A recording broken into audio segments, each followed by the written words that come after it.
नमस्कार दोस्तों, मैं इंद्रायण स्वागत करता हूं आपका हमारे चैनल जायरो बिज़ में। तो वीडियो शुरू करने के पहले अगर आपने अब तक हमारे चैनल को सब्सक्राइब नहीं किया है तो कृपया कर लें और नीचे दिए गए बेल आइकन पे भी क्लिक करें। इससे आपको हमारे लेटेस्ट वीडियोस के नोटिफिकेशन आते रहेंगे। तो ये वीडियो शुरू करने के पहले एक डिस्क्लेमर मैं दे दूं कि जो स्टॉक रिसर्च हमने किया है या सेक्टर रिसर्च हमने किया है, ये हमारे एंड से हमने एक बेसिक रिसर्च किया है। इसको बाय सेल का रिकमेंडेशन ना समझें। अगर आपको कोई ट्रेड या इन्वेस्टमेंट करना है तो अपने एंड से एक बार ड्यू डिलिजेंस ज़रूर कर लें। तो चलिए आज का वीडियो शुरू किया जाए। तो आज के इस वीडियो में हम सिन स्टॉक्स के बारे में बात करने वाले हैं। तो हम समझेंगे कि सिन स्टॉक्स एग्जैक्टली कॉन्सेप्ट होता क्या है और इसका क्या मतलब होता है, इसमें कैसे इन्वेस्ट करते हैं और इसमें कौन से सेक्टर आते हैं। और जिनको नहीं पता है मैं उनको बता दूं कि सिन का मतलब होता है कोई पाप करना। तो ऐसा कोई गलत काम अगर आप करते हो तो उसको सिन कहते हैं। तो पहले तो समझ लेते हैं कि सिन कंपनीज़ कौन सी होती है। देखिए, सिन का मतलब होता है सोशली रिस्पॉन्सिबल कंपनीज़, उसको शॉर्ट फॉर्म में सिन कंपनीज़ बोलते हैं। तो बेसिकली ऐसे कंपनीज़ होते हैं जो ऐसे बिजनेस में है जो एथिकली रॉन्ग है, जैसे कि टोबैको हो गया, अल्कोहल हो गया या गैम्बलिंग हो गया। तो अगर ये टाइप के बिजनेस में कंपनी इन्वॉल्व है तो उन्हें सिन कंपनीज़ माना जाता है नॉर्मली। अभी इन्हें सिन कंपनीज़ कहते क्यों हैं? क्योंकि इनका जो एक्टिविटी है, जो काम ये करते हैं, ये हमारी सोसाइटी के लिए हार्मफुल है, हमारे हेल्थ के लिए या इन जनरल हमारे लिए सही काम नहीं है। तो इसके लिए इन्हें सिन स्टॉक्स या सिन कंपनी कहा जाता है, सिन सेक्टर कहा जाता है। आप देखेंगे कि जो कंपनीज ऐसे प्रोडक्ट्स बनाते हैं जिससे हानि होती है लोगों की, तो उससे काफ़ी अलग अलग तरीके के आपको प्रॉब्लम हो सकते हैं। जैसे कि आपको कैंसर जैसी बीमारी हो सकती है, आपको रेस्पिरेटरी इश्यूज़ हो सकते हैं, एस्थमा हो सकता है, या फिर आपको उसकी लत लग सकती है, आपको उसका एडिक्शन हो सकता है। तो अगर कोई भी बिजनेस इन चीज़ में इन्वॉल्व है तो उन्हें सिन कंपनी में माना जाएगा। तो एक जो सवाल उठता है हमारे मन में कि अगर ये कंपनी इतना ही गलत काम कर रहे हैं, ऐसे कंपनीज है जो ऐसे प्रोडक्ट्स बना रहे हैं जो हमारे लिए अच्छी नहीं है, हमारे सेहत के लिए अच्छी नहीं है, हमारे मन के लिए अच्छी नहीं है, तो इन कंपनीज़ को बैन क्यों नहीं किया जाता, इन्हें अपना प्रोडक्ट बनाने से रोका क्यों नहीं जाता? तो इसका क्या रीज़न है कि गवर्नमेंट इन्हें फिर भी अलाउ करता है अपना प्रोडक्ट बनाने के लिए? तो इसका जवाब अगर हमें चाहिए तो हमें समझना पड़ेगा कि अगर इन प्रोडक्ट्स को बनने से बैन किया जाता है, गवर्नमेंट इन्हें मना करती है मैन्युफैक्चर करने से, तो इसका दो इफेक्ट आ जाएगा। एक तो रेगुलेशन काफ़ी बढ़ जाएंगे, मतलब ब्लैक मार्केट में मैन्युफैक्चरिंग काफ़ी इंक्रीज़ हो जाएगा, और दूसरा गवर्नमेंट का टैक्स कलेक्शन काफ़ी गिर जाएगा। इसे थोड़ा डिटेल में समझते हैं कि ब्लैक मार्केट में इंक्रीज़ कैसे हो जाएगा।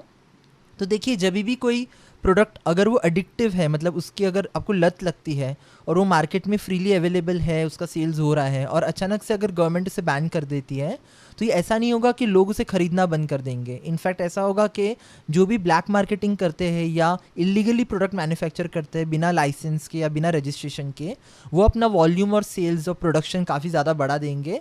तो चीज़ें फिर भी बिकेंगी, लेकिन प्रॉब्लम ये हो जाएगा कि उसके ऊपर गवर्नमेंट का कोई कंट्रोल नहीं रहेगा और उसके वजह से काफ़ी सारे इलीगल प्रैक्टिसेस शुरू हो जाएंगे। इसके लिए इसको रेगुलेट अगर करना है तो उसको लीगल बना के रेगुलेट किया जा सकता है। और दूसरा एक चीज़ है कि जो टैक्स कलेक्शन है, जो गवर्नमेंट को टैक्स आता है इन सब प्रोडक्ट से, वो काफ़ी ज़्यादा आता है। क्योंकि अगर आप कोई प्रोडक्ट को एडिक्टिव बना लेते हो तो आपका बिजनेस काफ़ी अच्छा चलता है और उससे गवर्नमेंट को बहुत ज़्यादा जीएसटी मिलता है। तो अगर आप देखेंगे सिगरेट का, अगर हम टैक्स देखेंगे तो साल 2011 में, FY 2011 में 152.86 बिलियन रुपीस का टैक्स कलेक्शन हुआ था इंडियन गवर्नमेंट का। तो ये करीबन 15,000 करोड़ है। और अगर आप देखेंगे अगले 9 से 10 सालों में ये चीज़ बढ़ के 356 बिलियन रुपीस हो गई, मतलब ऑलमोस्ट डबल हो गया वहाँ से। तो आप देखेंगे कॉन्स्टेंटली इंक्रीज़ हो। और ऐसा नहीं है कि गवर्नमेंट ने कोशिश नहीं की कि सिगरेट का सेल्स कम हो या लोगों को अवेयर किया जाए। गवर्नमेंट ने काफ़ी कोशिश की, लेकिन क्योंकि ये एडिक्टिव बेस्ड प्रोडक्ट है तो इसके सेल्स नहीं गिरते, इसके सेल्स बढ़ते ही रहते हैं। दूसरा आप देखोगे अल्कोहल का, अगर आप इनकम देखो गवर्नमेंट का जो टैक्स से उनको मिलता है, तो काफ़ी लाखों करोड़ों में आपको दिखेगा कि उनका इनकम होता है। जैसे कि तमिलनाडु में आप देखोगे तो 2019-20 में ऑलमोस्ट 1 लाख करोड़ जो है वो स्टेट गवर्नमेंट को टैक्स में मिला है। और अभी आप देखेंगे तो ये 1,26,000 करोड़ जो लास्ट फिगर था, वहाँ पे उन लोग का टैक्स रेवेन्यू हुआ है। उसी तरीके से आप जितने भी स्टेट्स देख लो, कोई पे भी कम रेवेन्यू नहीं है। 20,000 करोड़ से लेकर 1.5 लाख तक करोड़ तक का इनकम गवर्नमेंट को आराम से आ रहा है। तो एक काफ़ी बड़ा अमाउंट जो है गवर्नमेंट कलेक्ट करता है टैक्स में अल्कोहल और सिगरेट से।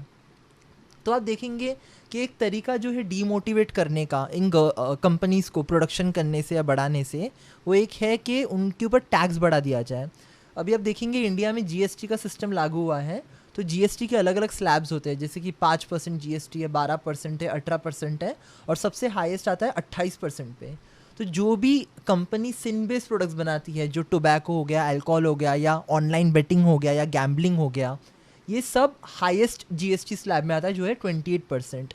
तो ये गवर्नमेंट इसलिए करती है कि वो कंपनीज़ का जो प्रॉफिट मार्जिन हो वो कम हो और वो डीमोटिवेट हो अपना प्रोडक्शन करने से। लेकिन जो हिस्टोरिकली देखा गया, जो नॉर्मली देखा गया है कि क्योंकि ये कंपनीज़ के सेल्स इतने ज़्यादा इम्पैक्ट नहीं होते, इनफैक्ट सेल्स सालों साल बढ़ते ही रहते हैं, तो जो जीएसटी भी इंक्रीज़ होता है, जो टैक्स भी इंक्रीज़ होता है, वो इवेंचुअली इनको इतना इफेक्ट नहीं करता। एक पॉइंट के बाद उन लोग के प्रॉफिट्स बढ़ते ही है और उन लोग का रेवेन्यू बढ़ ही जाता है। तो अगर हमें इन्वेस्टमेंट पॉइंट ऑफ व्यू से देखना है कि अगर आपको मान लो इन्वेस्ट करना है इन सेक्टर्स में, तो एज एन इन्वेस्टर अगर आपको सोचना है तो आपको दो तरीके से सोचना पड़ेगा। एक तो इसमें क्या रिस्क इन्वॉल्व है और क्या बेनिफिट इन्वॉल्व है। तो रिस्क तो देखिए ये इन्वॉल्व है कि जो भी कंपनी कुछ ऐसा प्रोडक्ट बनाती है, ऐसा काम करती है जिससे कि सोसाइटी को डैमेज हो या लोगों का हेल्थ ख़राब हो, तो उसको गवर्नमेंट काफ़ी रेगुलेट करती है, मतलब काफ़ी रूल्स लाती है, काफ़ी रेगुलेशन लाती है, और उसको कभी भी कम टैक्स पे नहीं रखेगी। तो ये इसलिए किया जाता है कि वो कंपनीज जो है वो अपना बिजनेस एक्सपैंड करने से डीमोटिवेट हो। तो ये एक बड़ा रिस्क रहता है इन्वेस्टमेंट पॉइंट ऑफ व्यू से, क्योंकि हमेशा एक खतरा बना रहता है कि गवर्नमेंट कोई स्टेप ले लेगी और वो बिज़नेस को नेगेटिवली अफेक्ट हो जाएगा।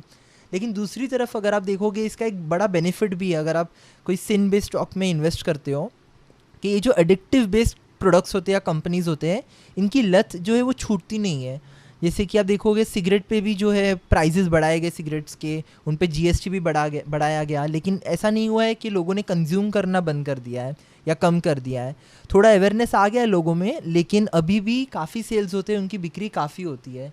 तो इन्वेस्टमेंट पॉइंट ऑफ व्यू से एक बेनिफिट है कि आपको सेल्स का इतना ज़्यादा प्रेशर नहीं रहेगा, आपको टेंशन नहीं लेना पड़ेगा कि कंपनी सेल्स कर पा रही है या नहीं, क्योंकि यूजुअली अगर प्रोडक्ट उनका एडिक्टिव है और उनका ऑपरेशंस अच्छा है तो यूजुअली कस्टमर्स फिर भी खरीदेंगे, सेल्स उनका बढ़ना ही रहेगा। तो इन्वेस्टमेंट पॉइंट ऑफ व्यू से एक बड़ा बेनिफिट आपको देता है। तो अगर आपको कुछ एग्जांपल चाहिए तो मैं आपको एग्जांपल देता हूँ। जैसे कि आईटीसी लिमिटेड आपने सुना होगा, इनके सिगरेट्स का काफ़ी बड़ा बिजनेस है, ऑलमोस्ट 70 से 80% का जो रेवेन्यू आईटीसी का वो सिगरेट से इनको मिलता है। दूसरी तरफ आप देखोगे मैकडॉवेल्स जो अल्कोहल बनाता है, यूनाइटेड स्पिरिट्स भी जिसे हम बोलते हैं। और तीसरा है delta Corp. Delta Corp hospitality में है, लेकिन उनका एक मेजर बिजनेस अभी गैम्बलिंग भी है, कसिनो गैम्बलिंग है, ऑनलाइन गैम्बलिंग भी है। तो आप देखोगे अगर आपने इनमें इन्वेस्ट किया होता, इनमें पैसे लगाए होते हैं, तो आईटीसी ने अभी तक 2400% तक का रिटर्न दिया हुआ है।